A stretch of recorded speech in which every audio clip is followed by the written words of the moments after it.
Assalamualaikum warahmatullahi wabarakatuh. Waalaikumsalam warahmatullahi wabarakatuh. Alhamdulillahi nasta'inuhu wa nastaghfiruh wa na'udzu billahi min syururi anfusina wa min sayyiatina a'malina. May yahdihillahu fala mudhillalah wa may yudlil fala hadiyalah. Asyhadu an la ilaha illallah wahdahu la syarikalah wa asyhadu anna Muhammadan 'abduhu wa rasuluh la nabiyya ba'd. Allahumma shalli wa sallim wa barik ala Muhammad wa ala alihi wa sahbihi ajma'in. Amma ba'd. Alhamdulillah. Kita bersyukur kepada Allah Ta'ala yang masih memberikan kita kesempatan untuk dapat menghadiri majelis ilmu, yang insya Allah yang menambah amalan soleh kita untuk akhirat kelak. Nah, walaupun hujan di luar deras, tapi tidak menghalangi majelis ilmu kita untuk kita adakan pada saat ini. Baik, untuk tidak memperpanjang mukadimah, kita persilakan kepada Dokter Ilham Jurij untuk membacakan tilawah.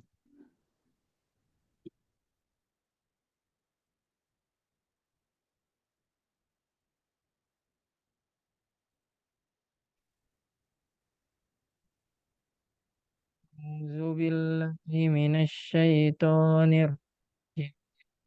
بسم الله الرحمن الرحيم. ويوم نبعث في كل أمة شهيدا عليهم من أنفسهم وجئنا بك شهيدا على هؤلاء ونزلنا عليك الكتاب تبيانا لكل شيء وهدى ورحمة وبشرى وهدى ورحمة وبشرى للمسلمين. إن الله يأمر بالعدل والإحسان وإيتاء ذي القربى وينهى عن الفحشاء والمنكر والبغي يعظكم لعلكم تذكرون.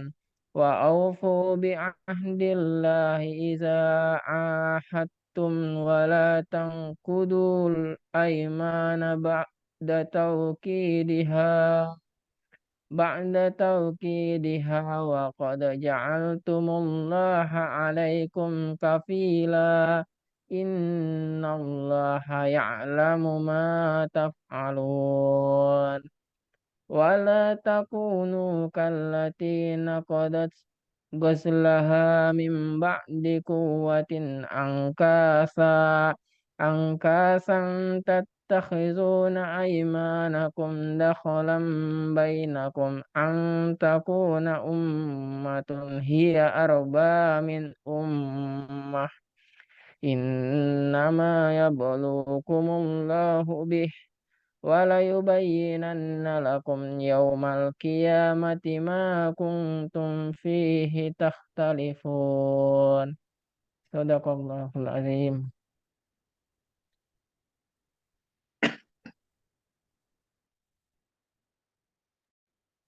Jazakallah khair pada akhina Ilham yang telah membacakan tilawah pada sore hari ini.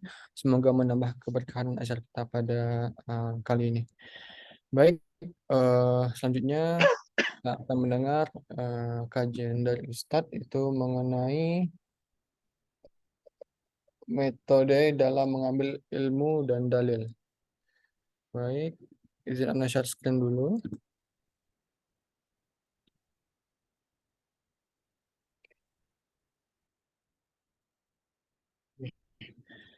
Baik, kepada Ustadz kami persilahkan.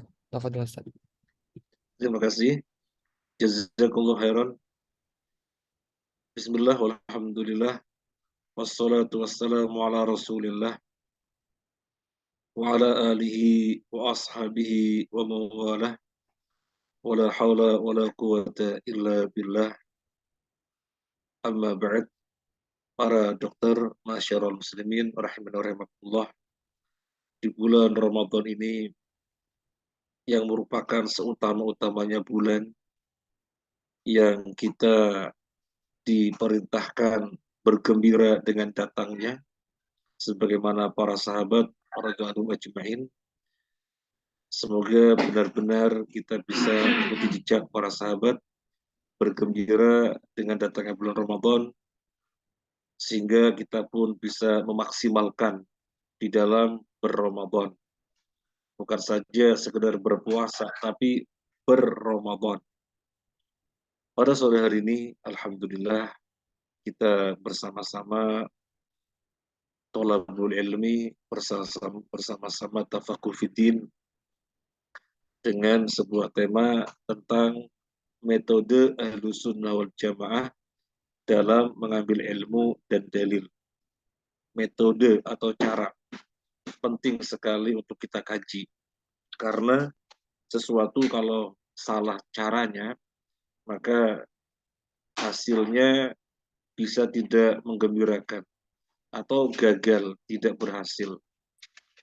Contoh yang ringan saja, orang mau bikin donat, bahannya ada, tahu bahannya tepung, kemudian gula, kemudian air, kemudian coklat, kemudian garam, dan yang lainnya. Bahannya tahu persis. Tapi disebabkan tidak tahu caranya, maka tidak berhasil mendatangkan donat. Gagal bikin donat. Gara-gara apa? Gara-gara tidak tahu caranya.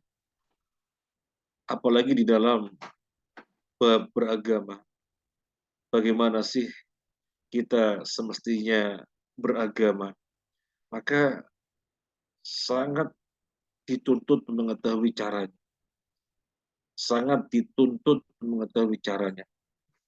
Dalam hal ini kita akan sama-sama membahas sebuah tema yang sangat mendasar. Metode Ahlus Sunnah wal Jamaah dalam mengambil ilmu dan dalil. Metode Ahlus Sunnah wal Jamaah di dalam mengambil ilmu dan dalil. Kita mulai dari slide yang pertama. Ada apa saja poin-poin terkait tema ini? Yang pertama, kita bisa lihat di slide, sumber hukum adalah Al-Quran dan hadis. Ini harus diketahui dengan baik. Kalau kata dan diganti, itu tulisan dan kita tulis dengan huruf merah, maksudnya di situ justru penekanannya. Sumber hukum adalah Al-Quran dan hadis. Sebagian kaum muslimin tidak menggunakan dan. Mereka menggunakannya kemudian. Sumber hukum adalah Al-Quran, kemudian hadis. Maka dampaknya bisa fatal. Salah fatal. Salah fatal. Bisa jauh tersesat. Kita lihat dalilnya. Nabi SAW bersabda, taraktu fikum amroini lan tadillu ma tamassaktum bihima kitaballahi wa sunnata nabiyhi. Aku tinggalkan di tengah-tengah kalian dua perkara yang kalian tidak akan pernah tersesat selama-lamanya ketika kalian berpegang teguh dengan kedua perkara tersebut. Apa? Kitaballahi wa sunnata nabiyhi. Kitabullah Al-Quran wa sunnata nabihi, dan sunnah nabinya. Jadi memakai dan. Kitabullah wa sunnata nabihi. Coba kita ganti dengan kemudian. Jadi tidak menggunakan dan, tapi dengan menggunakan kemudian. Sumber hukum adalah Al-Quran, kemudian hadis. Apa yang terjadi? Terjadilah sebagaimana sudah terjadi pada sebagian kaum muslimin. Ketika mereka menjumpai ayat, kemudian dijumpainya dalam pandangan mereka bertentangan dengan hadis, maka hadisnya tidak akan diambil. Itu sudah jelas Al-Qur'annya. Lah hadisnya sudah jangan diambil. Al-Qur'an sudah jelas kok. Contoh, contoh mereka menjumpai ayat di dalam surat Al-Baqarah, bala man kasaba sayyi'atan wa ahatat bihi khati'atuhu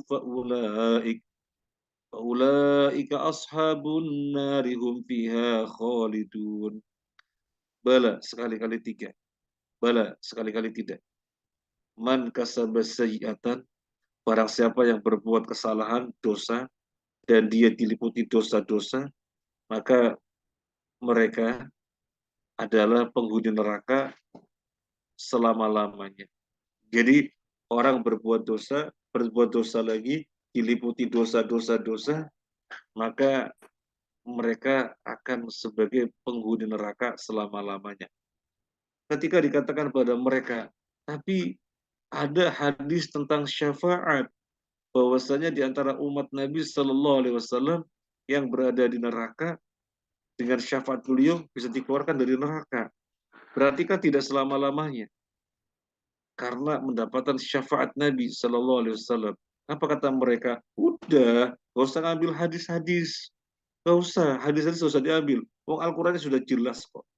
Al-Quran sudah jelas. Maka kalau hadis dirasakannya bertentangan, jangan diambil itu hadis. Tuh dampaknya.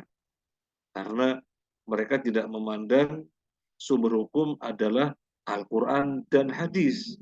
Mereka memandangnya sumber hukum adalah Al-Quran kemudian hadis.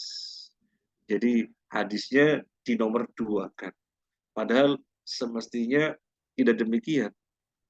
Bahkan banyak sekali Al-Quran sifatnya global-global. Hadis yang merincinya. Maka hadis tidak bisa dipisahkan dari Al-Quran. Tetapi gara-gara cara mereka di dalam berinteraksi dengan Al-Quran dan hadis tidak menerapkan kalimat, tidak menerapkan kata dan, tetapi menerapkannya kemudian akhirnya terjadi kesalahan yang fatal. Contoh yang lainnya.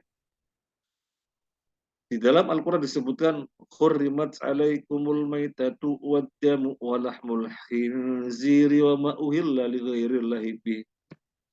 Diharamkan bagi kalian bangkai, darah babi dan binatang yang disembelih atau binatang yang dipersembahkan untuk sesajen kepada selain Allah.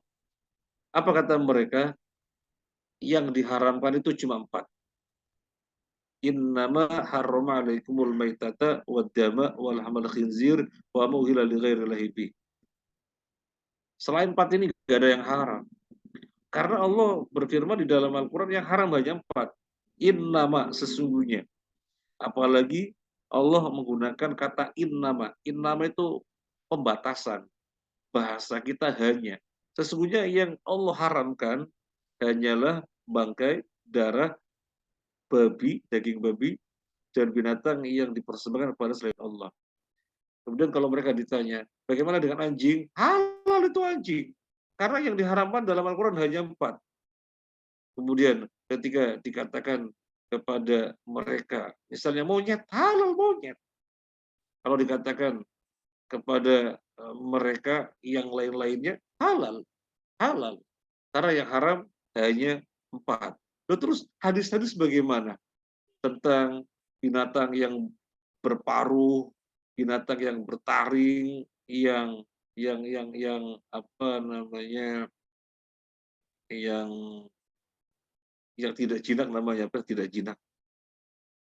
Tentang binatang yang galak itu apa namanya itu?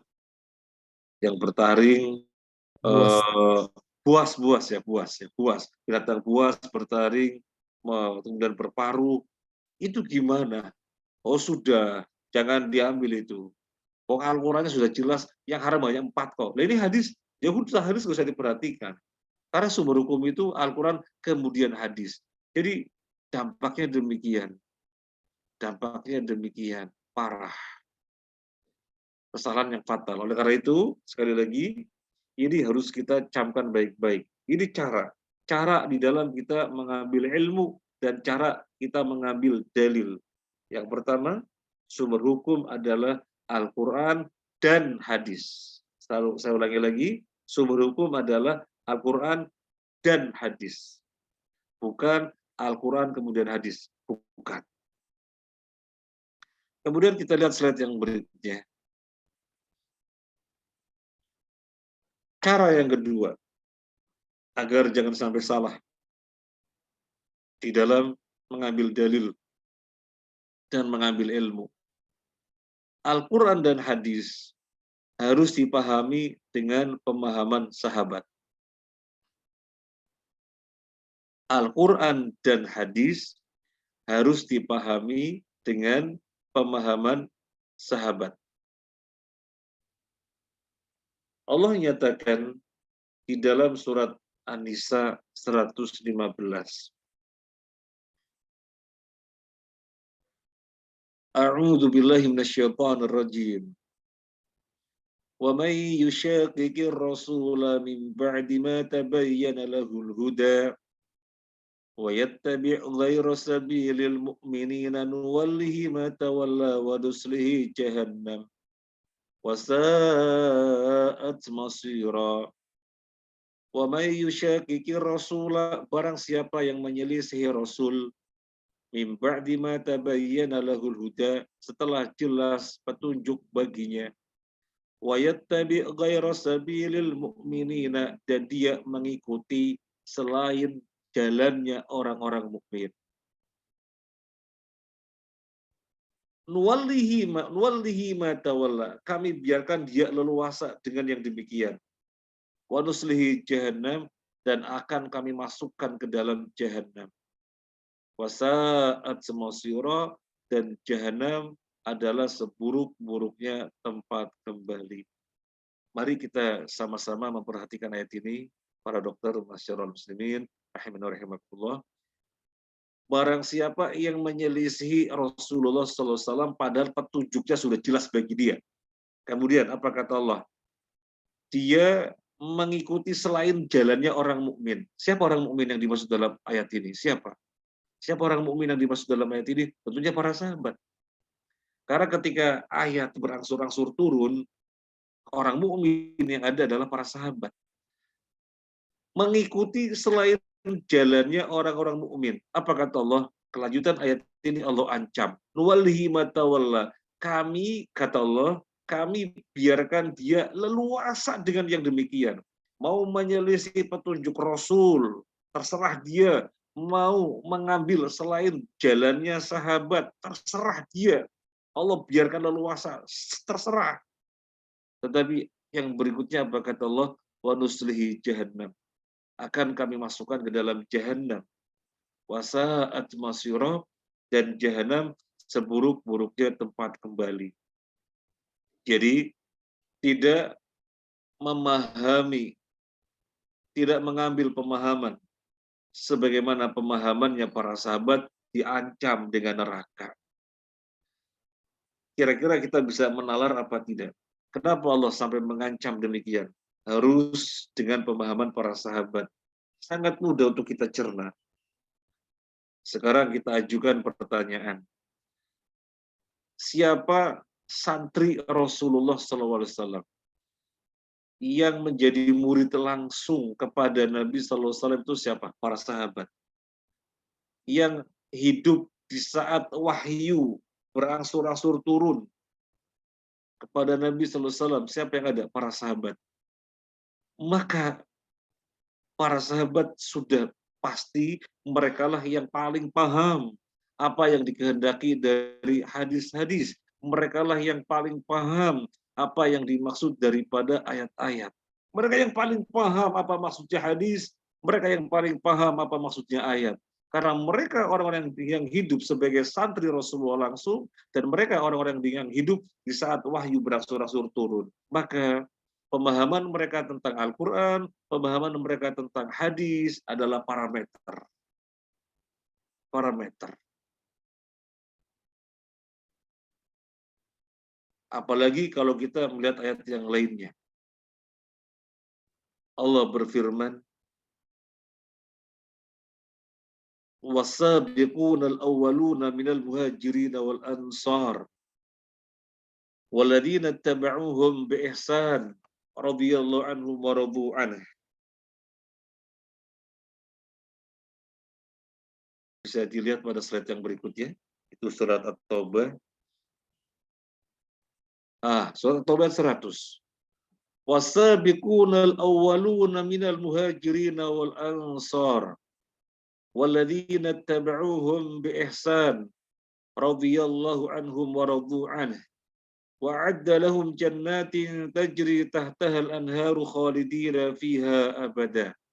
Dzalikal fawzul azim. Para pendahulu dari kalangan muhajirin dan kalangan ansor. Siapa? Para pendahulu kalangan muhajirin dan ansor, para sahabat. Walladzina tabauhum bi ihsan, dan orang-orang yang mengikuti mereka dengan baik. Apa kata Allah? Untuk para sahabat dan orang-orang yang mengikuti mereka dengan baik, apa kata Allah? Radhiyallahu anhum. Allah meridhoi mereka. Wa radu anhu, dan mereka ridho kepada Allah. Jadi mereka menyatakan ridho kepada Allah, meridhoi Allah, dan Allah balas. Allah meridhoi mereka. Kepada siapa? Kepada muhajirin ansar, itu para sahabat. Kepada siapa lagi? Kepada orang-orang yang mengikuti mereka. Walladzina tabauhum bi ihsan. Orang-orang mengikuti mereka dengan baik. Para dokter master al-muslimin rahimanallah, ada enggak kita yang dijamin oleh Allah telah diridhoi? Ada enggak? Ada enggak orang Islam di Surabaya misalnya, orang-orang Islam di Riau, kalian telah diridhoi? Ada pernyataan demikian dari Allah? Tidak ada. Yang ada adalah pernyataan dari Allah untuk para sahabat dan orang-orang yang mengikuti mereka. Allah nyatakan radhiyallahu anhum wa radu anhu. Mereka meridhoi Allah dan Allah meridhoi mereka. Kemudian apa kata Allah yang berikutnya? Wa'adda lahum jannatin tajri tahtaha al-anharu khalidina fiha abada. Allah telah sediakan untuk mereka, para sahabat dan orang-orang yang mengikuti mereka dengan baik, surga-surga yang mengalir di bawahnya sungai-sungai. Mereka kekal di dalamnya selama-selamanya. Mereka kekal di dalamnya selama-lamanya. Dzalikal fawzul azim, itulah kemenangan yang besar. Siapa yang dinyatakan diridhoi? Para sahabat.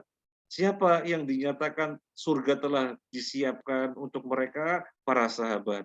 Siapa yang dinyatakan telah meraih kemenangan besar? Para sahabat. Oleh karena itu, kalau kita pengen mendapatkan predikat yang sama, diridhoi oleh Allah, disiapkan surga, dan dinyatakan meraih kemenangan besar, maka kita mesti mengikuti jejaknya orang-orang yang telah mendapatkan predikat itu. Itu para sahabat. Dan kita lihat ayatnya langsung. Surat At-Taubah 100 ini, setelah sahabat disebutkan siapa? Wasabiqunal awwaluna minal muhajirin wal ansar. Para pendahulu dari kalangan muhajirin dan ansar. Siapa yang berikutnya? Walladzina tabauhum bi ihsan, dan orang-orang yang mengikuti mereka dengan baik. Semoga kita semua sebagai orang-orang yang mengikuti para sahabat dengan baik. Karena dengan demikian kita bisa meraih predikat yang telah diraih oleh para sahabat. Yang pertama tadi apa? Allah meridhoinya. Yang kedua, disediakan surga. Yang ketiga, dinyatakan meraih kemenangan yang besar. Ini dalil yang memperkuat surat An-Nisa tadi, bahwasanya di dalam memahami Al-Quran dan memahami hadis harus dengan pemahaman para sahabat. Harus, itu parameter. Mohon maaf, para dokter masyarakat muslimin rahimakumullah, baru kemarin kita kedatangan tamu. Tamu dari mana? Alumni Madinah jurusan hadis yang sekarang sudah kembali ke Indonesia dan lagi melanjutkan studi S2 di salah satu perguruan tinggi yang ada di Indonesia. Apa dia bilang? Dia bilang kepada kita, saya capek. Loh, capek kenapa? Ya, dengan keilmuan yang diajarkan. Kemudian kawan kita ini menceritakan. Jadi banyak sekali nas-nas yang dimentahkan gara-gara pemahaman mereka atas nama pemahaman kontekstual. Kalau kita mengacu kepada nas-nas, kemudian diambil kesimpulan-kesimpulan hukum, itu pemahaman tekstual, itu sudah usang, tidak relevan dengan zaman. Untuk yang relevan dengan zaman sekarang, nas-nas yang ada mesti dipahami dengan pemahaman kontekstual. Jadi mempertentangkan adanya tekstual kontekstual. Yang tekstual itu sudah usang, sudah kuno. Kalau sekarang harus kontekstual. Kemudian dia cerita, dia ambil contoh. Dosennya atau guru besarnya mengatakan begini. Pada zaman Nabi SAW, patung, gambar itu disembah. Makanya Nabi mengharamkan patung-patung, mengharamkan gambar-gambar. Adapun zaman sekarang, patung-patung, gambar-gambar tidak disembah. Sehingga patung-patung, gambar-gambar hukumnya boleh. Harus dipahami secara kontekstual, kata kawan kita yang menceritakan, menukil ucapan dosennya. Jangan tekstual, nggak tepat itu tekstual, sudah nggak relevan lagi. Nabi SAW bersabda di dalam hadisnya, misalnya kullu musawwir finnar, setiap pelukis, penggambar, tempatnya di neraka. Nabi juga bersabda yang maknanya nanti akan dikatakan kepada pelukis, penggambar pada hari kiamat, hidupkanlah. Dan kita bisa apa? Nggak mungkin bisa menghidupkan. Dia pun diadab. Tetapi memahami sebagaimana pemahaman para sahabat justru disalah-salahkan. Itu kuno, tidak sesuai dengan zaman sekarang. Jadi para jamaah rahimahumullah, Al-Quran kita baca, hadis kita baca, pemahamannya bagaimana, biar jangan sampai salah di dalam kita beragama, maka benar-benar kita memperhatikan cara yang kedua ini. Apa? Pahamilah dengan pemahaman para sahabat. Pahamilah dengan pemahaman para sahabat.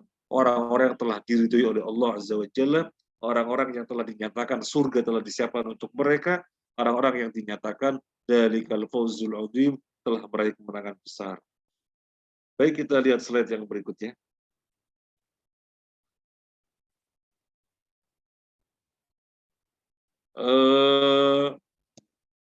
Masih poin yang kedua. Kita bacakan Sunan Abu Dawud. Fa'innahu man ya'ish minkum ba'di fasayara ikhtilafan katsira. Fa'alaikum bisunnati wa sunnatil khulafa'il mahdiyyin ar-rasyidin. Tamassaku biha wa'addu 'alaiha bin nawajid. Barang siapa, ini kata Nabi sallallahu alaihi wasallam, barang siapa di antara kalian nanti yang masih hidup ke depan, niscaya akan menjumpai perpecahan yang sangat banyak. Ini informasi dari Nabi. Ini informasi dari Nabi. Siapa saja di antara kalian nanti yang masih hidup nantinya akan melihat perpecahan yang sangat banyak. Ini informasi. Apa kata Nabi yang berikutnya? Fa'alaikum bisunnati wa sunnatil khulafa'il mahdiyyin ar-rasyidin. Kalian harus berpegang teguh dengan sunnahku, dengan ajaranku, ajaran Nabi. Dan sunnahnya khulafa'il mahdiyyin ar-rasyidin. Dan sunnahnya para khulafa'ur rasyidin, para sahabat secara khusus, khulafa'ur rasyidin. Dan secara umum, sahabat keseluruhannya. Ini solusi. Jadi dalam hadis ini, Nabi menyebutkan dua perkara. Yang pertama informasi. Siapa yang masih hidup nanti akan melihat perpecahan yang sangat banyak. Apa solusinya? Di tengah-tengah perpecahan yang sangat banyak itu, berpegang teguhlah dengan sunnahku dan sunnahnya khulafair rasyidin. Berpegang teguhlah dengan ajaranku, ajaran Nabi SAW, dan ajarannya khulafair rasyidin. Secara khusus dan secara umum adalah para sahabat. Apa yang berikutnya kata Nabi? Tamassaku biha wa'addu 'alaiha bin nawajid. Berpegang teguhlah dengan sunnah tersebut. Sunnahnya Nabi, ajaran Nabi, dan sunnahnya para khulafaur rasyidin, sunnahnya para sahabat, berpegang teguhlah. Addu 'alaiha bin nawajid, gigit dengan gigi geraham. Ini suatu kiasan. Ajaran Nabi, ajaran Khulafaur Rasyidin, ajaran para sahabat, pemahaman mereka, gigit dan gigitnya dengan gigi geraham. Artinya apa? Kiasan untuk berpegang kuat-kuat. Karena sesuatu kalau digigit dengan gigi geraham, kokoh, tidak mudah lepas. Berbeda kalau digigit dengan gigi depan, mudah lepas. Tapi kalau digigit dengan gigi geraham, kokoh. Artinya berpegang teguhlah dengan ajaran Nabi dan ajarannya para sahabat dengan berpegang teguh yang kokoh, jangan mudah lepas. Ini solusi ketika terjadi perpecahan-perpecahan yang sangat banyak di tubuh kaum muslimin. Jadi sekali lagi ini menguatkan. Cara yang kedua, di dalam kita mengambil ilmu dan kita mengambil dalil adalah Al-Quran dan hadis harus dipahami dengan pemahaman sahabat. Sekarang yang ketiga.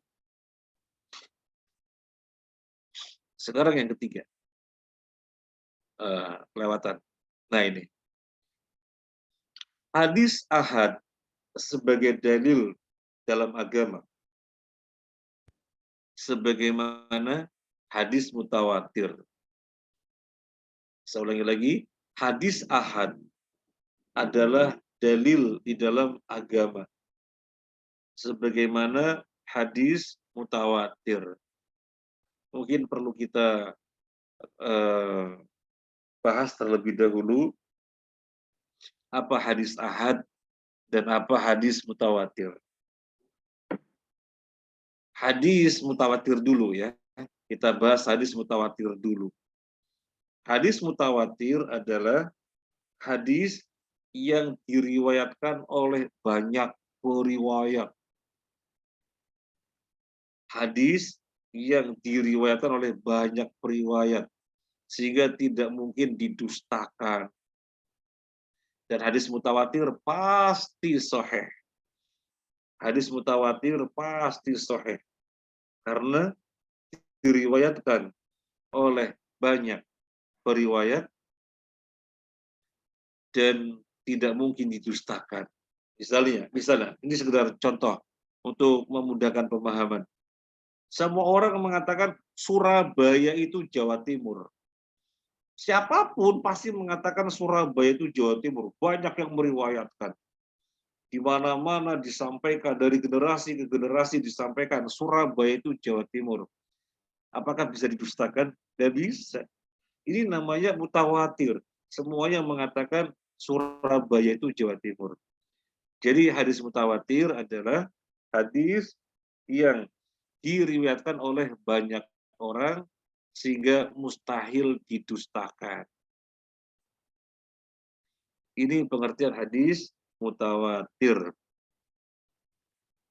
Kemudian apa hadis ahad? Apa hadis ahad? Hadis ahad adalah hadis yang periwayatnya hanya satu orang atau dua orang. Hadis ahad adalah hadis yang periwayatnya hanya oleh satu orang periwayat atau oleh dua orang periwayat. Pasti sahih apa tidak? Tidak pasti sahih. Hadis ahad tidak pasti sahih. Tetapi kalau memenuhi persyaratan sahih, ya, kalau memenuhi persyaratan sahih, ya berarti sahih. Kalau memenuhi persyaratan sahih, ya berarti sahih. Dan dijadikan dalil di dalam beragama. Tapi kalau tidak memenuhi persyaratan sahih, ya tidak sahih.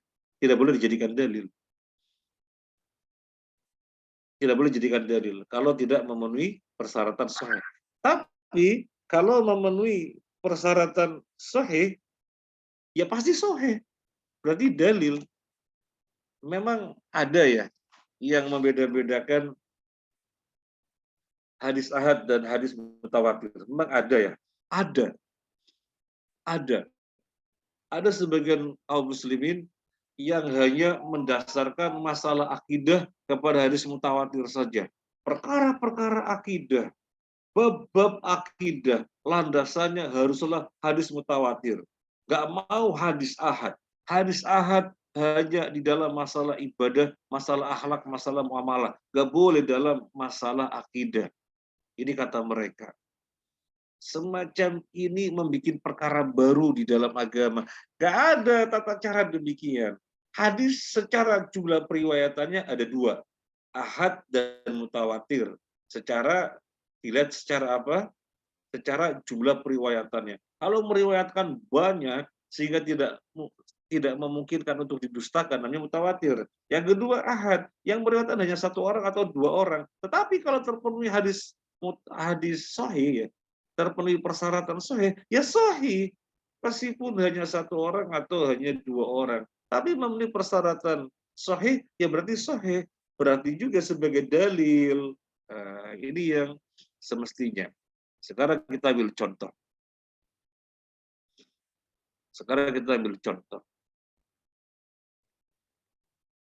Nabi Shallallahu Alaihi Wasallam mengutus Mu'adz bin Jabal ke Yaman. Berapa orang?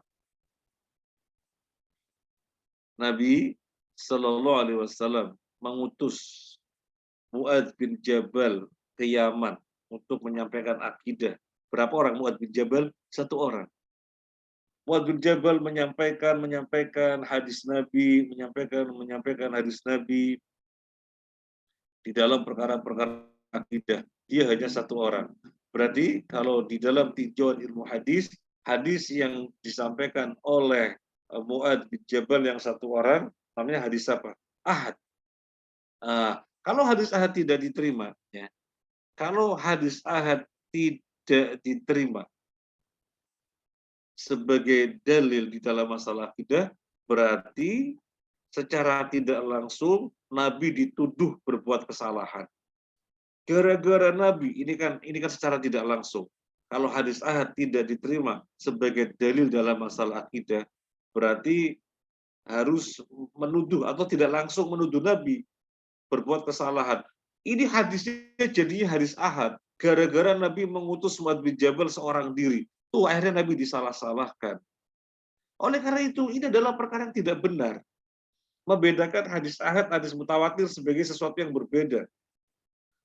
Hadis mutawatir dijadikan dalil di dalam masalah akidah. Kalau hadis ahad nggak boleh. Nah, ini keliru. Hadis ahad, hadis mutawatir nggak ada bedanya. Mutawatir karena pasti sahih. Ahad ketika sahih memenuhi persyaratan sahih ya dalil, jangan dibeda-bedakan. Dan para dokter, masyarul muslimin rahimakumullah, kebanyakan hadis yang ada justru ahad. Hanya sedikit saja hadis mutawatir. Hanya sedikit. Hadis mutawatir hanya sedikit. Misalnya tentang masul khufain, mengusap khufain, yang untuk orang mukim berlaku sehari semalam, yang untuk orang musafir berlaku 3 hari 3 malam. Hadisnya hadis ahad. Maaf, itu hadis mutawatir. Contoh hadis mutawatir. Kemudian tentang apa lagi? Man kadzdzaba alayya muta'ammidan falyatabawa maq'adahu minan nar. Barang siapa yang berdusta atas namaku, kata Nabi SAW, maka tempatnya di neraka. Itu hadis mutawatir. Dan beberapa yang lainnya hadis mutawatir itu cuma sedikit. Sekarang rukun iman, hadisnya hadis ahad. Rukun Islam, hadisnya hadis ahad. Tentang ziarah, tentang siksa kubur, hadis-hadis ahad. Apa kemudian dibuang gara-garanya hadis ahad bukan mutawatir? Kalau begitu kita selama-lamanya tidak benar dong. Di dalam masalah bab keimanan, rukun iman ada 6, iman kepada Allah, iman kepada malaikat dan seterusnya. Soalnya kita mendasarkan pada hadis ahad. Nah, itu akhirnya kacau akhirnya.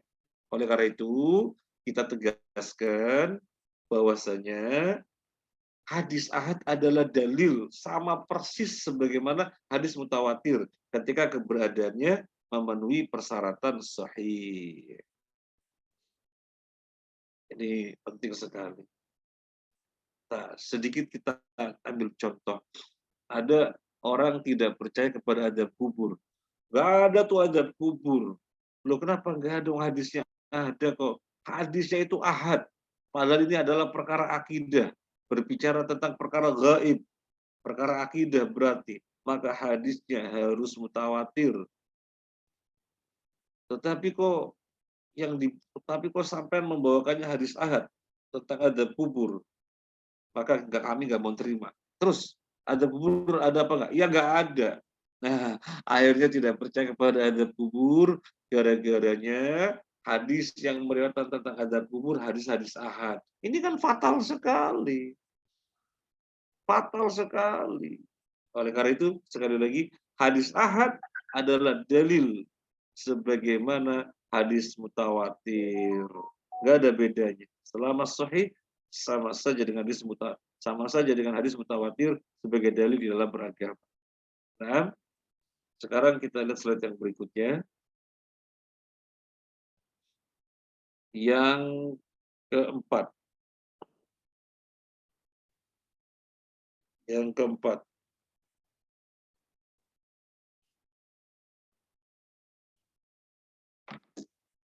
Akal yang sehat adalah akal yang ditundukkan di bawah nos. Akal yang sehat adalah akal yang ditundukkan di bawah nos. Manusia diberi kelebihan oleh Allah atas makhluk yang lainnya dengan akal. Manusia menjadi makhluk yang paling unggul di antara yang ada, binatang, hewan, dan yang lainnya, karena akal, diberi akal. Tetapi harus diketahui, di dalam memahami agama, akal harus ditundukkan di bawah nas. Penting sekali. Di dalam memahami agama, di dalam beragama, di mana kita mengambil ilmu, di mana kita mengambil dalil, untuk tidak sampai salah, nas itu ditempatkan lebih tinggi daripada akal. Alias, akal harus ditundukkan di bawah nas. Kita lihat Al-Hujurat ayat 1. A'udzu billahi minasyaitonir rajim. Ya ayyuhalladzina amanu la tuqaddimu baina yadayillahi wa rasulih. Wattaqullaha innallaha sami'un alim. Ya ayyuhalladzina amanu, wahai orang-orang yang beriman, la tuqaddimu, janganlah kalian mendahului baina yadayillahi wa rasulih, di hadapan Allah dan Rasulnya. Kita dilarang mendahului Allah dan Rasulnya, alias apa? Alias tidak boleh melampaui Al-Quran dan hadis. Maknanya apa? Maknanya kita berjalan mengikuti Al-Quran dan hadis. Loh, kita kan punya akal, akal tundukkan di bawah Al-Quran dan hadis. Ini dalilnya. Hai orang-orang yang beriman, janganlah kalian mendahului Al-Quran dan hadis. Wattaqullaha, bertakwalah kepada Allah. Innallaha sami'un alim. Sesungguhnya Allah sami', maha mendengar, alim, maha mengetahui. Kita ambil contoh para dokter masyarakat muslimin, rahimani wa rahimakumullah.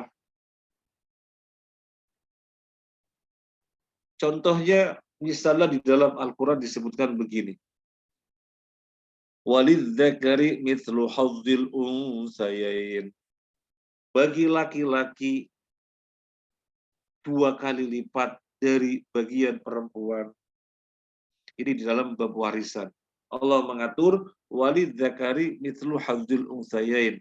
Lelaki itu bagiannya 2 kali lipat daripada bagian perempuan. Jelas? Jelas. Gamblang? Gamblang. Berapa bagian lelaki? 2 kali lipat dari perempuan. Berapa bagian perempuan? Separuhnya laki-laki. Jelas? Jelas. Gamblang? Gamblang. Kemudian ada orang datang menggunakan akalnya. Loh, ya nggak bisa lah. Ini kan dulu, sekarang ya beda. Wanita zaman sekarang loh juga bekerja. Wanita zaman sekarang loh juga menghasilkan uang. Bahkan tidak sedikit wanita penghasilannya lebih banyak daripada lelaki. Masa masih diberlakukan lelaki 2 kali lipat daripada wanita, alias lelaki 2 bagian, wanita 1 bagian, masa masih diberlakukan? Ya bagaimana tidak diberlakukan? Al-Quran itu pedoman sampai hari kiamat. Tapi akal kok nggak bisa menerima? Tundukkan akal di bawah nas. Tundukkan akal di bawah nas.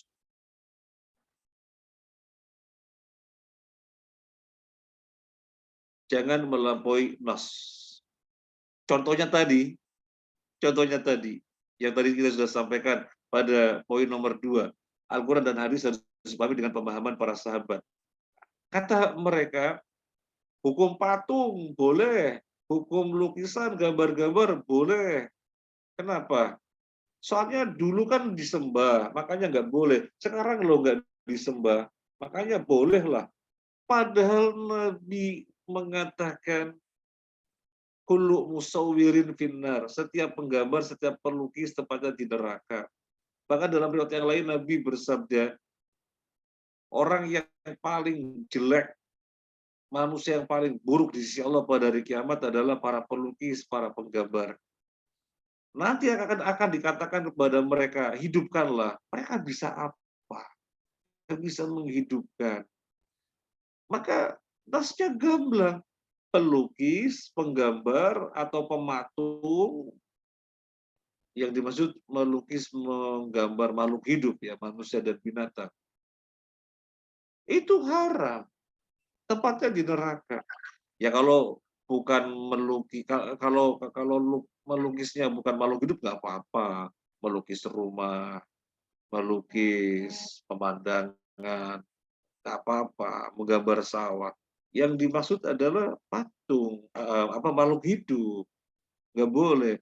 Tapi ada orang yang mengatakan boleh dan melawan nas, gara-garanya mengedepankan akalnya, maka bahaya sekali. Contoh, orang menggunakan akal yang lainnya, akalnya dikedepankan.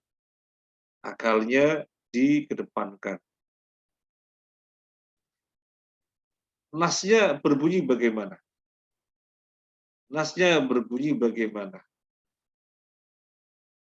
Nasnya di dalam banyak ayat, termasuk di dalam hadis, orang kafir itu tempatnya di neraka. Orang kafir tempatnya di neraka. Khalidina fiha abada, selama-lamanya. Kemudian ada orang tampil seakan-akan orang yang bijak. Dia mengatakan, kalau orang kafir di neraka selama-lamanya, mana keadilan Allah? Bukankah Allah memiliki sifat maha adil? Mana rahmat Allah? Bukankah Allah itu maha rahmat? Enggak mungkinlah zat yang maha adil, zat yang maha rahmat menempatkan hamba-hambanya yang berbuat kafir di dunia neraka selama-lamanya. Lagi pula coba dikalkulasikan. Berbuat kekufuran di dunia berapa lama?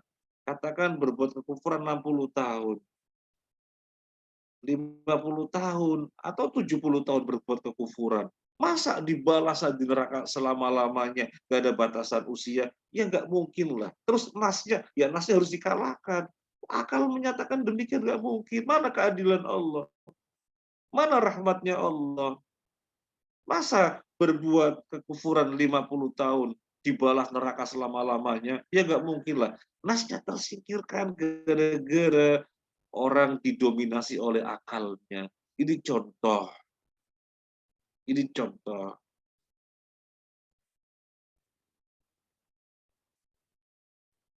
Para dokter Masyarul Bismillahirrahmanirrahim, tentunya banyak fenomena-fenomena yang kita menghadapi kemudian kita ketahui nasnya sudah jelas, ya sudah itu nasnya. Akal kayaknya mau berontak, sudah akal ditundukkan di bawah nas. Ini cara mengambil ilmu, cara mengambil dalil biar kita beragama benar.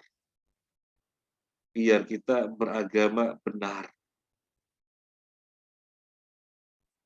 Contoh, ada orang tampil seakan-akan sebagai orang arif, sebagai orang bijak. Mereka mengatakan bagaimana? Ini Al-Quran ini harus ditinjau ulang. Loh, kenapa? Soalnya orang Jawa memiliki tradisi yang berbeda, orang Bugis memiliki tradisi yang berbeda, orang Arab memiliki tradisi yang berbeda. Jadi biarkanlah mereka dengan Islam ala Jawa, Islam ala Bugis, Islam ala Arab, dan seterusnya. Begitu, jangan dipaksakan. Masa syariat datang memaksa sehingga tradisi-tradisi yang ada itu dijajah? Memangnya Islam agama datang menjajah sehingga menghilangkan tradisi-tradisi, melenyapkan budaya-budaya. Oleh karena itu Al-Quran harus ditinjau. Wah, ini sudah parah sekali, sudah bahaya sekali kalau sudah begitu. Dan memang terjadi. Gara-garanya apa?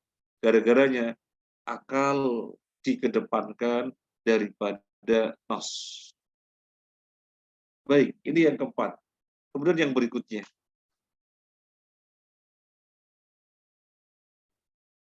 Hadis dhaif tidak boleh dijadikan landasan hukum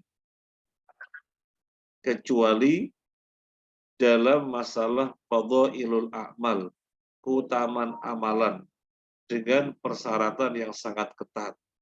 Jadi poin nomor 5 intinya begini. Landasan hukum ya hadis sahih gitu aja. Inti yang ditegaskan, poin yang digarisbawahi, landasan hukum adalah hadis sahih. Kalau tidak sahih tidak boleh. Dan hadis dikatakan sahih ketika memenuhi 5 syarat. Hadis dikatakan sahih ketika memenuhi 5 syarat. Yang pertama apa? Yang pertama adalah ittisalus sanad. Sanadnya nyambung. Kayaknya saya nggak mencantumkan di sini kayaknya. Baik. Sanadnya nyambung. Jadi misalnya Imam Bukhari mengambil dari gurunya di atasnya, mengambil dari gurunya lagi di atasnya, gurunya ini mengambil dari gurunya lagi di atasnya, sambung kepada sahabat, sambung kepada Nabi. Namanya ittisalus sanad. Ittisalus sanad. Nggak boleh terjadi missing link, mata rantai yang terputus, tidak boleh. Nggak boleh. Harus bersambung dari setiap zaman ke zaman di atasnya sampai bersambung kepada sahabat, sampai bersambung kepada Nabi. Ini syarat yang pertama, ittisalus sanad. Syarat yang kedua adalah adlur ruwat.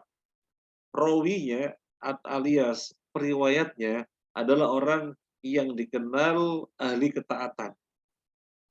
Ahli ketaatan. Bukan orang yang tidak dipercaya. Bukan orang yang dikenal dusta. Tapi orang yang dikenal ahli ketaatan. Sehingga hadis-hadis yang disampaikannya, hadis-hadis yang dinukilnya, kita merasa tenang, merasa nyaman, bahwasanya hadis-hadisnya itu asli.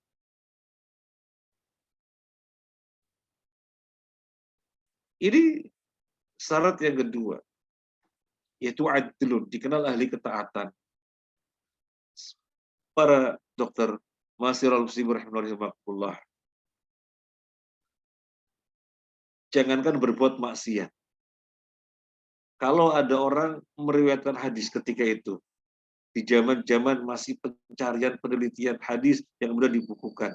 Kalau ada orang diketahui menyampaikan hadis, tapi dia berbuat sesuatu yang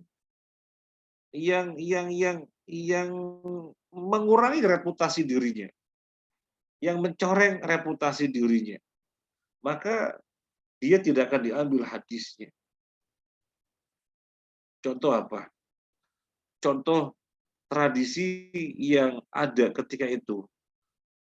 Para ahli hadis nggak boleh makan di warung, makan di pinggir jalan. Kalau diketahui makan di pinggir jalan, hadisnya tidak akan diambil. Loh, apa haram? Tentunya tidak haram, tetapi tradisi menyatakan aib kalau ada imam makan di pinggir jalan. Contoh yang lainnya, yang namanya imam itu harus pakai simah. Ini mohon maaf, ini simah itu sorban ya, yang biasa orang Arab memakai ya. Nah, jadi setelah memakai peci itu ada sorban yang ditaruh di atasnya. Kalau ada imam tidak memakai simah, tidak memakai sorban, aja peci begini saja, aib. Lu apa dosa? Bukan dosa, karena ini bukan perkara maksiat. Tetapi ini tradisi memandangnya aib. Maka kalau ada orang dikenal meriwayatkan hadis dan dijumpai tidak memakai sorban, itu harga dirinya jatuh dan mengurangi eh, mengurangi keadilannya, sehingga tidak akan diambil hadisnya. Apalagi berbuat maksiat. Itu kan bukan maksiat, melanggar budaya, melanggar tradisi, bukan melanggar syariat. Itu tercoreng sehingga hadisnya tidak diambil. Lalu bagaimana kalau berbuat maksiat? Nah, ini syarat yang kedua. Untuk dikatakan sahih, periwayatnya harus adlun. Yang ketiga, untuk dikatakan sahih harus dobat. Dobat itu bahasa kita otentisitas. Hafalannya dobat kuat. Hafalannya kuat, dobat ya. Juga tulisannya dobat tepat, nggak salah-salah. Menukil dari atasnya jadi tepat, tidak salah-salah. Jadi secara hafalan tidak salah-salah, secara tulisan tidak salah-salah. Secara hafalan kuat hafalannya, secara tulisan juga demikian, tidak dipertanyakan. Ini syarat yang ketiga, dobat. Yang keempat, ada musyudus. Tidak boleh seorang periwayat menyelisih periwayat yang lain yang lebih terpercaya. Misalnya, mohon maaf, sekedar contoh biar gampang. Imam Baihaqi meriwayatkan sebuah hadis yang menyelisihi Imam Muslim. Tema konten hadisnya sama. Tema konten hadisnya sama. Dan periwayatannya sanadnya dari fulan juga sama. Cuma kok Imam Baihaqi menyelisih Imam Muslim? Mungkin saya ulangi lagi ya, tadi agak keliru. Begini, Imam Baihaqi menyelisih Imam Muslim. Padahal orang-orangnya sama. Imam Baihaqi dari atasnya, dari atasnya, dari atasnya, dari atasnya. Imam Muslim juga demikian. Imam Muslim dari atasnya, dari atasnya, dari atasnya, sama. Tapi kok konten yang dibawakan oleh Imam Baihaqi berbeda dengan Imam Muslim. Artinya Imam Baihaqi menyelisih Imam Muslim. Ini namanya syadz. Soalnya yang lebih tinggi adalah Imam Muslim. Hadis untuk dikatakan sahih tidak boleh menyelisih periwayat yang lebih terpercaya. Kalau menyelisih periwayat yang lebih terpercaya, namanya syadz, tidak sahih. Dan yang terakhir, yang kelima adalah adamul illah. Tidak adanya cacat sama sekali. Tidak adanya sesuatu yang mengundang pertanyaan. Loh kok ngono? Loh kok? Nah, tidak mengundang pertanyaan semacam itu. Itu namanya adamul illah. Saya mengambil gambaran untuk memudahkan, misalnya apel. Apel dibolak-balik, bolak-balik, bagus sekali dan sangat menarik, sangat memikat. Begitu dibelah, di dalamnya ada lubang ulat. Nah, namanya ada ilahnya. Namanya ada ilahnya, ada cacatnya. Dan hadis untuk dikatakan sahih tidak boleh ada ilat. Dilihat dari berbagai sisi, dilihat dari berbagai segi, tidak ada cacat. Itu syarat yang kelima. Allahu Akbar. Para dokter, ma'asyiral muslimin rahimakumullah, untuk disebut hadis sahih, persyaratannya sedemikian ketat sekali, ada 5. Ada 5. Di sini menunjukkan apa? Di sini menunjukkan indahnya Islam. Loh, indahnya Islam bagaimana? Yang dijadikan sandaran, yang dijadikan landasan benar-benar kokoh, benar-benar kuat, tidak goyah, tidak labil. Lihat persyaratannya 5 sangat ketat sekali. Kalau ada hadis dijumpai tidak memenuhi 5 syarat, hanya 4 saja disebut dhaif. Tidak boleh dijadikan landasan. Apalagi hanya terpenuhi 3, apalagi 2. Kalau terpenuhi 4 saja disebut dhaif. Karena untuk dikatakan sahih harus 5-5-nya tadi. Allahu Akbar. Jadi Islam itu sangat indah. Apa yang merupakan akidah yang kita yakini, apa yang merupakan peribadahan yang kita lakukan, dan apa yang merupakan muamalah yang kita berinteraksi, itu landasannya bukan main-main, sangat kuat, sangat kokoh, nggak labil, nggak goyah. Hadisnya untuk dikatakan sahih harus memenuhi 5 syarat, sangat ketat sekali. Jadi Islam itu sangat indah. Dari sini para dokter, Ma'asyiral muslimin, rahimani wa rahimakumullah, kira-kira ada orang gegabah sekali beragama, melakukan ini, melakukan ini, padahal nggak ada dalilnya sama sekali. Kira-kira parah apa tidak? Ya sangat parah. Wong beragama saja dengan landasan dalil dhaif tidak boleh, beragama dengan landasan hadis dhaif saja tidak boleh, kok kemudian yang penting beragama, ngamalin ini, memiliki keyakinan ini, padahal nggak ada hadisnya sama sekali. Itu yang menjadikan kemurnian Islam rusak, diantaranya itu. Jadi orang beramal seperti sebelum masuk Ramadan itu, tersebar postingan-postingan keutamaan bulan Sya'ban, kemudian perintah anjuran melakukan ritual ini dan ini, padahal nggak ada hadisnya sama sekali. Allahu Akbar, bagaimana tidak parah? Seandainya ada hadisnya saja, tetapi dhaif, nggak boleh dijadikan dalil, apalagi sama sekali nggak ada dalilnya. Ada dalil dimunculkan alias dalil palsu, hadis palsu. Nah, para dokter Ma'asyiral muslimin rahimahumullah, ini yang kelima. Agar jangan sampai salah di dalam mengambil ilmu, jangan sampai salah di dalam mengambil dalil, sehingga keberagaman kita tetap sebagaimana aslinya, yang Nabi goreskan dengan satu warna, yang para sahabat mengambilnya sebagai ilmu dan amaliyah, ya, maka kita harus hati-hati sekali. Jangan mengambil hadis dhaif dijadikan sebagai landasan hukum. Katanya boleh, tapi dengan persyaratan yang sangat ketat. Makanya kan sederhananya kita mengungkapkan, nggak boleh. Sederhananya kita mengungkapkan hadis dhaif, nggak boleh. Soalnya persyaratan sangat ketat. Yang pertama, dia itu digunakan hanya dalam fadhailul amal. Nggak boleh selain fadhailul amal. Utamaan amalan. Boleh menukil hadis dhaif. Itu pun persyaratannya dhaifnya tidak parah. Kemudian yang kedua, hadis dhaif tersebut memiliki athar dalam syariat. Jadi ini hadis dhaif, tetapi ada athar yang sahih, yang temanya sama. Ada hadis lain, ya ada hadis lain yang sahih, yang hadis dhaif ini temanya sama. Maka hadis dhaif ini boleh. Karena ada athar sahih. Ada hadis lain yang sahih, yang temanya sama. Kemudian yang ketiga, persyaratan hadis dhaif dijadikan dalil dalam fadhailul amal. Ketika mengamalkannya, tidak boleh meyakini bahwasanya hadis tersebut dari Nabi. Nggak boleh. Kenapa demikian? Soalnya yang disandarkan atas nama Nabi harus sahih. Yang disandarkan atas nama Nabi harus sahih. Loh, kalau dhaif nggak boleh disandarkan kepada Nabi, sehingga ketika mengamalkannya tidak boleh meyakini ini dari Nabi, tidak boleh.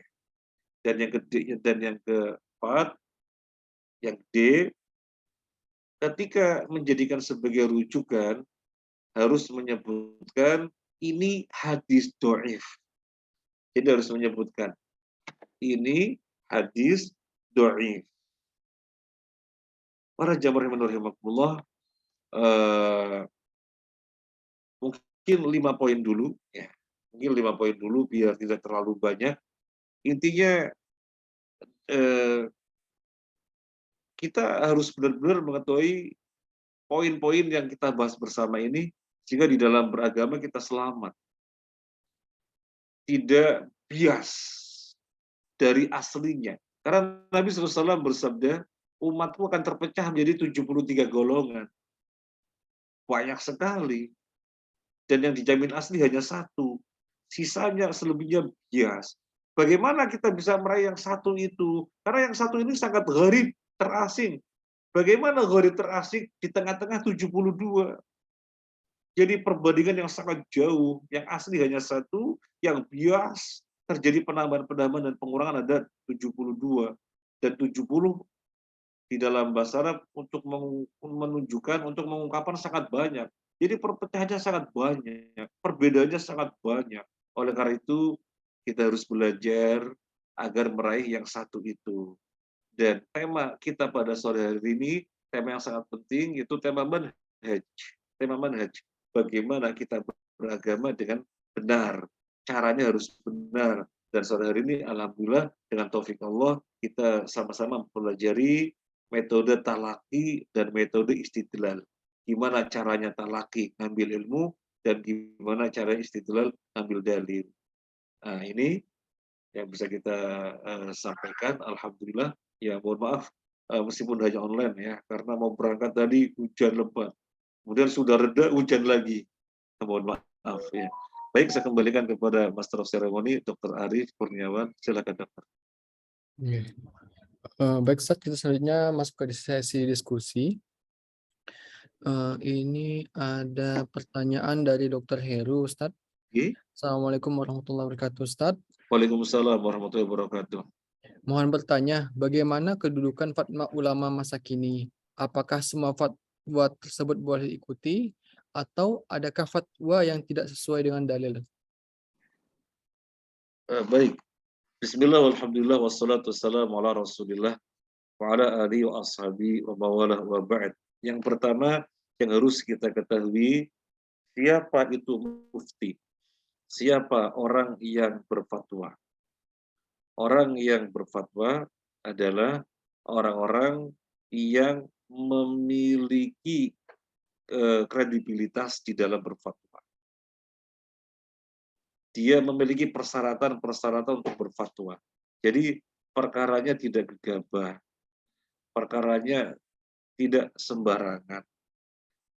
Di dalam athar, Al-Bara bin Azib radhiyallahu an menuturkan, dia mengetahui para sahabat yang terlibat di dalam perang Badar. Suatu ketika ada permasalahan, disampaikan kepada satu orang, dia tidak mau jawab, dialihkan kepada orang yang berikutnya, nggak mau jawab lagi, diarahkan kepada orang yang berikutnya, dan seterusnya sampai kurang lebih 300-an sahabat tidak mau menjawab. Jadi berfatwa itu dirasakan sesuatu yang sangat berat bagi para sahabat. Nah, bagi para sahabat. Oleh karena itu, kita zaman sekarang tidak gegabah di dalam berbicara tentang agama. Abdullah bin Mas'ud mengatakan, wa inna minal ilmi ayakula lima lam ya'lam wallahu a'lam. Termasuk bagian dari ilmu adalah mengatakan Allahu a'lam, untuk hal-hal yang tidak diketahui. Bagaimana ini? Kalau tidak tahu mengatakan Allahu a'lam. Itu bagian dari ilmu. Nah, ketika mufti tersebut adalah mufti yang resmi dan diketahui orangnya memiliki persyaratan dan fatwa-fatwanya tidak menyelisihi Al-Quran dan hadis dengan pemahaman para sahabat, maka diambil. Kemudian yang perlu kita sampaikan adalah permasalahan itu ada perbedaan pendapat, tetapi tidak semua perbedaan pendapat bisa diambil. Perbedaan yang bisa diambil adalah perbedaan pendapat yang sifatnya mu'tabar, atau dalam istilah sederhananya khilafiyah yang mu'tabarah, perbedaan pendapat yang dibenarkan. Wah, ini kan perbedaan pendapat, ini dibenarkan oleh ulama fulan, ini dibenarkan oleh ulama fulan. Tetapi permasalahannya adalah permasalahan yang tidak mu'tabar, maka tidak boleh. Contoh, musik haram. Semua ulama mengatakan musik haram. Untuk orang Indonesia kan sangat mengenal imam mazhab yang empat. Untuk orang Indonesia yang sangat dikenal ulama mazhab yang empat. Imam Syafi'i, Imam Maliki, Imam Hanafi, Imam Hambali. Semuanya mengatakan haram. Ulama siapapun mengatakan haram. Kemudian muncul seorang dai misalnya. Seorang dai yang punya popularitas, banyak jamaahnya misalnya, mengatakan halal. Dasarnya apa? Dasarnya ada seorang ulama yang menghalalkan. Ulama siapa? Ulama yang bernama Ibnu Hazm. Ibnu Hazm mengatakan musik tidak mengapa karena mengatakan riwayat Imam Bukhari tentang pengharaman musik itu ada masalah, padahal dia yang keliru. Dia melihatnya bahwasanya sanadnya tidak bersambung. Sanadnya tidak bersambung, terputus. Padahal sesungguhnya bersambung, tidak terputus. Jadi dia yang salah. Tetapi kemudian tetap dinukil. Orang kan bisa salah, iya bisa salah. Ketika sudah diketahui ada kesalahan, kenapa kemudian tetap dinukil dan dalam tanda petik memaksakan musik tidak mengapa? Enggak ada. Para ulama yang mengatakan musik itu halal, tidak ada. Dan hadisnya juga jelas. La yakunanna min ummati aqwamun yastahiluna al-hira wal harira wal khamra wal ma'azif. Benar-benar akan terjadi pada umatku adanya kaum-kaum yang menghalalkan zina, menghalalkan sutra, menghalalkan khamr, menghalalkan alat musik. Jadi alat musik sejajar dengan zina, dengan khamr, dengan sutra bagi laki-laki haram. Nah, maka kalau ada perbedaan-perbedaan pendapat yang tidak mu'tabaroh, maka nggak bisa toleransi, nggak bisa. Harus yang mu'tabar, yang tidak mu'tabar nggak boleh ditoleransi. Tapi kalau ada fatwa-fatwa dari para ulama yang berbeda pendapat, tapi perbedaan pendapat itu mu'tabar, artinya apa? Masing-masing ada dalilnya yang sahih, kemudian terjadi sudut pandang yang berbeda, akhirnya kesimpulan hukumnya berbeda, ya sudah, saling saling saling berlapang dada. Kembali kepada pertanyaan tadi, apakah fatwa-fatwa ulama zaman sekarang bisa diambil semuanya? Ada yang tidak bisa diambil ketika diketahui nyata-nyata menyelisih nas sesuai dengan pemahaman para sahabat. Nah, Ustaz, mungkin yang contoh yang fatwa muktabar itu seperti apa, Ustaz? fatwa yang perbedaan mutabar, Hmm. perbedaan pendapat yang muktabar. Jadi perbedaan pendapat tapi muktabar, dibenarkan. Contoh, Imam Syafi'i sama Imam Ahmad. Imam Syafi'i kalau duduk untuk sholat yang 2 rakaat, duduknya itu tawarruk. Itu Imam Syafi'i. Kalau Imam Ahmad untuk sholat yang 2 rakaat, duduknya itu iftirash. Ini dua perbedaan pendapat, muktabar itu. Karena masing-masing merujuk kepada dalil yang jelas dan bahkan dalilnya sama. Tapi sudut pandangnya berbeda sehingga kesimpulan hukumnya berbeda. Ini namanya perbedaan pendapat yang muktabar. Tapi kalau tidak muktabar, ini ada dalil yang jelas, yang satunya tidak ada dalilnya, dan yang tidak ada dalilnya memaksakan diri. Wis pokoknya ini perbedaan pendapat lah, sudahlah. Kok ada ulamanya juga kok. Semacam itu tidak diperbolehkan karena nyata-nyata tidak ada dalilnya. Jadi yang tidak ada dalilnya mestinya berlapang dada kepada yang ada dalilnya. meskipun dia mengatakan kan ada ulama-ulama yang menfatwakan. Nah, tadi sudah kita sampaikan tidak semua fatwa bisa diambil ketika jelas-jelas menyelisihi dalil dengan pemahaman para sahabat. Nah, Baik, Ustaz. Lanjut, Ustaz, ini masih dari Dr. Heru. iya, Saya setuju bahwa dalam beragama kita harus mengikuti pemahaman para sahabat radhiyallahu anhum. Namun di antara para sahabat tersebut juga ada perbedaan dalam pemahaman. Bagaimana kita harus mengambil pemahamannya? baik. Barakallahu fiik. Kalau para sahabat di dalam suatu perkara terjadi dua perbedaan pendapat, maka kita jangan membuat perbedaan pendapat yang ketiganya. Kalau pada para sahabat terjadi ya, kalau di antara para sahabat terjadi tiga perbedaan pendapat, kita jangan atau tidak boleh membuat perbedaan pendapat yang keempatnya. Jadi cukup dengan yang ada pada para sahabat saja, ya. Cukup dengan yang ada pada para sahabat, ya. Tidak membuat yang baru karena pemahaman para sahabat adalah parameter. Nah, Baik, Ustaz. Mungkin dari Ikhwan Akhwillah, Mas Mbak yang lain ada yang ingin ditanyakan? Silakan pada Dr. Bentito. Fadol. Ya, jazakallahu khair atas kesempatannya kepada Dr. Arif. Ustadz Nur Yasin izin bertanya nih Ustadz. Jadi saya ingin bertanya, adakah cara cepat atau kalau bahasa kita ini namanya screening untuk menilai apakah seorang ulama atau dai ini yang diambil ilmunya ini berdasarkan Al-Quran dan hadis serta berpemahaman para sahabat? Ada nggak Ustadz kayak kriteria yang cepatnya gitu, misalnya kita bisa nanya satu atau dua pertanyaan dan kemudian kita langsung tahu, oh ini bisa kita ikutin karena berpemahaman sahabat serta berpegang pada Al-Quran dan Sunnah atau tidak. Soalnya dulu saya pernah, waktu saya sekolah di UIN ya Ustadz, saya bertanya kepada seorang teman yang bermanhaj dari pesantren bermanhaj salaf juga. Dari kata dia itu gampang caranya Ben, jadi kamu tanya aja hukumnya musik seperti tadi Ustadz bilang. Kalau misalnya beliau bilang tidak boleh, berarti memang itu mungkin bisa diambil. Tapi kalau saya bilang boleh, itu kamu harus hati-hati. Tapi kemudian setelah beberapa tahun belakangan saya melihat ini ada ulama-ulama yang di ekstrim kanan, Ustadz. Maksud saya mengarah ke Khawarij, itu juga mengharamkan musik. Nah, jadi bagaimana kita bisa menentukan, ada nggak cara cepatnya gitu untuk screening, oh ini ulama nggak terlalu ke kiri, tapi nggak terlalu ke kanan juga, tapi di tengah, serta merupakan satu dari 73 golongan yang benar. Jazakallahu khair Ustaz atas kesempatannya. Assalamualaikum. Amin. Amin.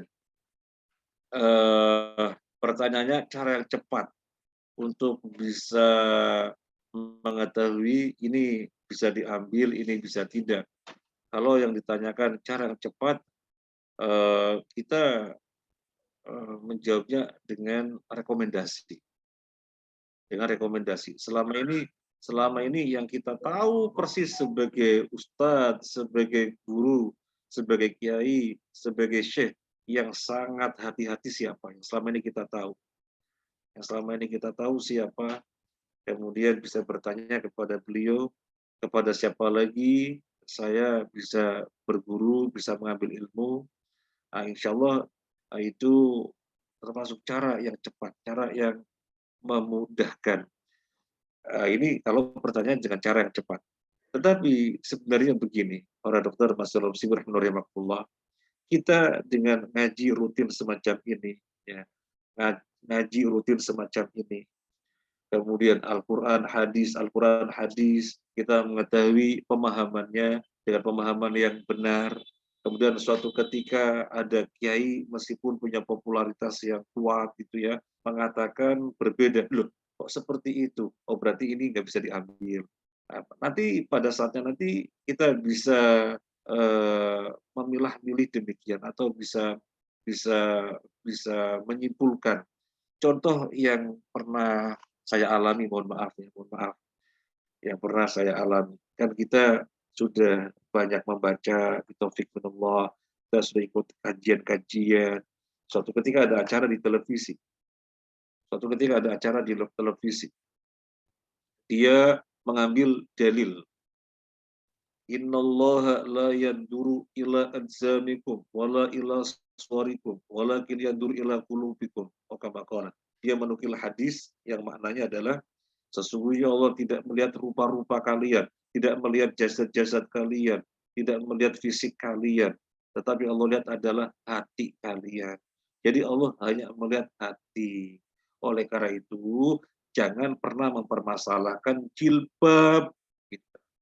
Jangan pernah mempermasalahkan jilbab. Jilbab itu zahir, sesuatu yang tampak. Yang terpenting hatinya. Maka kita kaget. Padahal nas tentang jilbab gamblang di dalam Al-Quran. Nas tentang jilbab gamblang di dalam hadis. Tetapi dia mengatakan demikian. Oh, berarti ini nggak boleh diambil. Jadi kita bisa menfilter ya, bersama dengan terus belajar. Contoh, suatu ketika ada postingan YouTube, dia mengatakan bahwasanya tentang roh begini.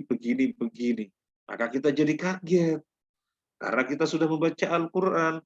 Yas'alunaka 'anir ruh qulir ruhu min amri rabbi wa ma utitu minal ilmi illa qalila. Mereka bertanya kepada kamu tentang roh. Jawab, roh itu urusan Tuhanku dan kamu tidak diberi ilmu kecuali sedikit saja. Nah, roh itu perkara gaib dan Allah menegaskan di dalam Al-Qur'an, alimul ghaibi fala yudhiru ala ghaibi ahada. Allah dan yang mengetahui perkara gaib. Allah tidak pernah memperlihatkan perkara gaib kepada siapapun kecuali kepada orang yang diridhoi. Dan kita baca Al-Qur'an. Nabi sendiri menyatakan tidak tahu perkara gaib. Qul la amliku li nafsi naf'an wa la dharran illa ma syaa Allah walau kuntu a'lamul ghaiba lastakthartu minal khairi wa ma massaniya su. Katakanlah, aku tidak mengetahui perkara gaib kecuali kalau Allah menghendaki. Kalau aku tahu perkara gaib, niscaya yang mengenai aku adalah yang baik-baik saja. Karena aku tahu nantinya gimana, maka yang menimpa aku yang baik-baik saja. Tapi aku tidak tahu perkara gaib. Itu Nabi. Lah, kemudian ada orang yang dikatakan dai terkenal dan suka berfatwa dan mengatakan roh itu begini, padahal nggak ada dasarnya. Oh, sudah. Ini nggak bisa diambil ilmunya. Tetapi tentunya semacam ini perlu perjalanan waktu. Yang kalau tidak demikian maka dengan rekomendasi, dengan cara cepat tadi, yaitu rekomendasi. Kita mengetahui seorang guru yang sangat hati-hati sekali di dalam menyampaikan atas nama Allah dan Rasulnya, hati-hati sekali. Kita bertanya kepada siapa lagi saya bisa mengambil ilmunya. Demikian dokter. Allah a'lam. Amin ya yakum. Nah, baik Ustaz, mungkin Ana ingin bertanya Ustaz. Ini tadi menarik masalah tadi penempatan akal Ustaz. Penempatan akal kan harus di bawah dari nas ya Ustaz ya. Yeah. Sedangkan kalau kita lihat lagi dalam surah Al-Fatihah itu terakhir itu kan di mana yang dikatakan kaum-kaum yang dilaknat tuh ada Yahudi dan Nasrani ya. Dan mereka ada yang nggak ada ilmunya, atau yang dan satu lagi yang seperti Yahudi itu ada ilmunya tapi tidak mau mengamalkan atau tidak mau membenarkan Ustaz. Nah, itu jadi kita yang akal itu pada proporsi yang tepat itu bagaimana Ustaz? Di Fatihah ayat yang terakhir, ghairil maghdubi 'alaihim waladdallin. Kita harus menghindari dua jalan untuk meraih sirat mustaqim. Untuk meraih sirat mustaqim, kita ikuti jejaknya siratal ladzina an'amta 'alaihim. Jejaknya orang-orang yang Allah beri nikmat, itu nabiyin, siddiqin, syuhada, sholihin. Ini jejaknya 4 golongan yang Allah beri nikmat, yang mereka telah meraih sirat mustaqim. Jangan sekali-kali ikuti 2 golongan. Al-maghdub 'alaihim waladdallin. Al-maghdub 'alaihim itu Yahudi.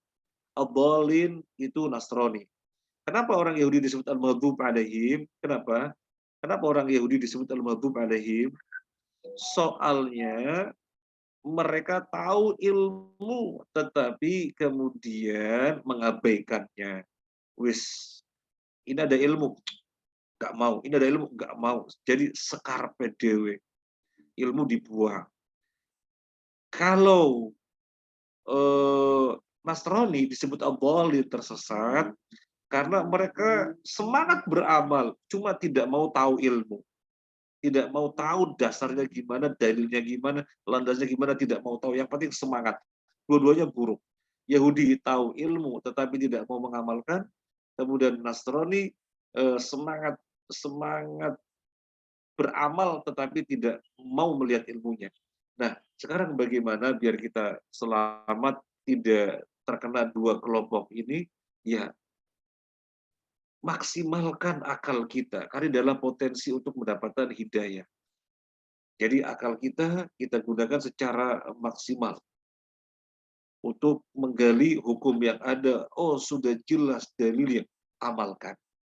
Menggali hukum-hukum yang ada, bertanya kepada para ulama, melakukan kajian dengan akal kemampuan kita.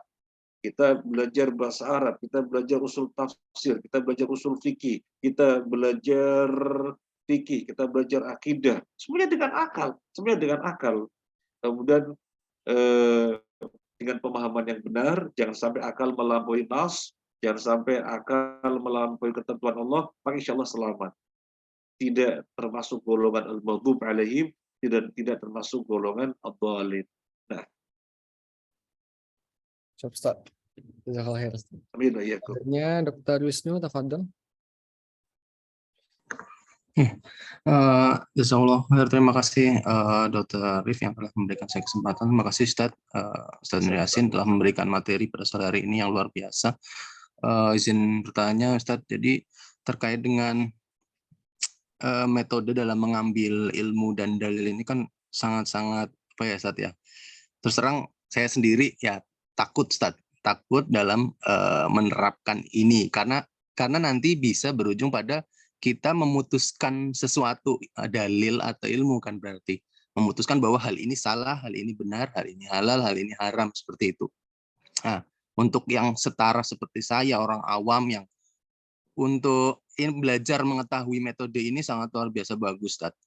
Nah, tapi sampai ke apa ya, memutuskan itu kayak soal saya baca kitab aja kitabnya nggak punya bacaan, hafalan Quran juga masih terbata-bata, masih tidak ada hafalannya dan lain sebagainya, Quran dan lain sebagainya.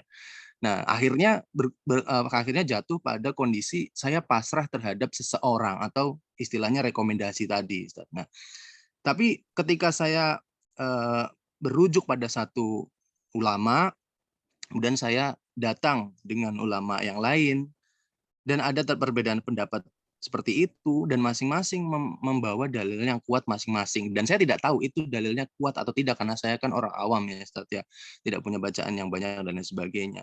Nah, pertanyaan saya adalah apabila saya akhirnya pasrah dan mencondongkan pada satu ulama, dan ternyata Allahu alam di akhir nanti ternyata dalilnya salah, itu apakah saya yang pasrah kepada ulama tersebut tetap dihitung salah di mata Allah, atau kita bisa diampuni kesalahan tersebut karena kita betul-betul sulit untuk memutuskan mana yang benar dan mana yang salah, begitu Ustaz? Mohon arahnya, Ustaz. Barakallahu fiik. Para dokter, masyarul muslimin, rahimani wa rahimakumullah. Tema yang kita bahas pada sore hari ini adalah tema yang besar sekali, tema yang mendasar. Nah, dan kita perlu mengetahui. Dan sebagaimana tadi yang disampaikan oleh Dr. Wisnu, ya betul sekali. Tentunya kita bukan posisi untuk mengatakan ini hadis sahih, ini hadis dhaif, kita bukan ahlinya. Termasuk bagaimana kita menggali Al-Quran, kemudian kesimpulan, mengeluarkan kesimpulan hukum, kita mengumpulkan banyak hadis, kemudian kita mengeluarkan kesimpulan hukum, ya kita bukan tempatnya. Tetapi setelah kita mengetahui, oh ternyata begitu metode di dalam mengambil ilmu dan di dalam mengambil dalil, ada pakem-pakemnya, sehingga yang menjadi perhatian kita adalah siapa sih ulama atau yang dikatakan ulama yang benar-benar sesuai dengan pakem ini, akhirnya kita hati-hati di dalam kita belajar. Itu yang pertama. Yang ingin kita sampaikan adalah itu, bahwasanya tidak gegabah di dalam pengambilan ilmu dan pengambilan dalil, tidak gegabah. Ada pakem-pakemnya sedemikian rupa. Siapa-siapa yang dikatakan ulama yang demikian, maka kepada ulama-ulama inilah kita mengambil ilmunya. Tetapi yang gegabah gitu ya, yang tidak sesuai dengan pakem-pakem tadi, seperti tadi saya sampaikan contohnya, orang mengatakan semuanya nggak apa-apa karena yang haram hanya 4 dalam Al-Quran. Maka seandainya dikatakan ulama, nah kita tidak akan mengambil. Karena di dalam Islam tidak pernah membedakan Al-Quran dan hadis. Tapi dia kok Al-Quran kemudian hadis. Nah, gitu. Makanya ulama yang demikian tidak kita ambil. Gitu. Jadi ini yang pertama. Yang pertama, kita perlu mengetahui metode ini, sehingga ulama siapa yang metodenya seperti ini, kita ambil ilmunya. Yang kedua, yang berhak menggali hukum namanya mujtahid. Yang berhak menggali hukum namanya mujtahid. Dan syaratnya berat sekali. Hafal Al-Quran bukan sekedar hafal, menguasai kandungannya, menguasai asbabun nuzulnya, menguasai seluk-beluk Al-Quran tersebut, kemudian memahami bahasanya, bahasa Arab dengan seluk-beluknya, memahami usul tafsir, kemudian menghafal ribuan hadis, dan dengan asbabul wurudnya, dan dengan tarikhnya, mana hadis yang datangnya duluan, mana hadis yang datangnya belakangan. Intinya sangat kompleks sekali, jadi persyaratannya berat. Terus kita posisinya apa? Yang tadi dikatakan dokter itu benar sekali. Kita posisinya namanya muqallid. Muqallid, mengikuti, bukan mujtahid yang menggali, bukan. Kita bukan menggali mujtahid, tapi kita muqallid, mengikuti. Tetapi yang harus kita garis bawahi, nggak boleh muqallid a'ma, nggak boleh muqallid secara taklid buta, ya. Bahasa yang pas, taklid buta nggak boleh. Artinya apa? Yang pertama tadi kita sudah memilah-milih mana ulama